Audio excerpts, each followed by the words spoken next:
Palakkad MLA. Rahul മാങ്കൂട്ടത്തിലിനെതിരെ പരാതി നൽകിയ യുവതിയെ അവഹേളിച്ച ഫേസ്ബുക്ക് പോസ്റ്റിൽ മലക്കം മറിഞ്ഞ് ആർ ശ്രീലേഖ. ഫേസ്ബുക്കിൽ തിരുവനന്തപുരം കോർപ്പറേഷൻ ബി.ജെ.പി. സ്ഥാനാർത്ഥിയായ ശ്രീലേഖ നടത്തിയ പ്രതികരണം നേതൃത്വം ഇടപെട്ട് തിരുത്തി.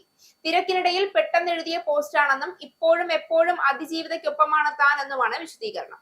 സ്വർണ്ണക്കൊള്ള മറയ്ക്കാനാണോ പരാതിയെന്നാണ് ആർ ശ്രീലേഖയുടെ ഫേസ്ബുക്ക് പോസ്റ്റിലൂടെ ആദ്യം പ്രതികരണം പുറത്തുവന്നത്.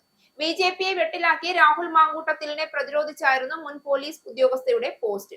മുൻപും സമാനമായ സംഭവങ്ങളിൽ സ്ത്രീവിരുദ്ധ പ്രതികരണം ശ്രീലേഖ നടത്തിയിരുന്നു എന്നുള്ള ആരോപണവും നിലനിൽക്കുന്നുണ്ട്.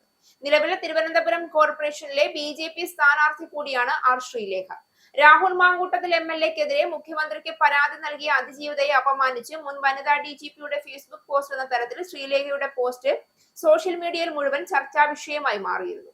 അതിനെതിരെ വിവാദവും തിരികൊളുത്തി. എന്നാൽ സംഭവം കയ്യിൽ നിന്ന് പോയതോടെയാണ് ശ്രീലേഖ തന്നെ പോസ്റ്റ് തിരുത്തി നിലപാടിൽ മയം വരുത്തിയത്.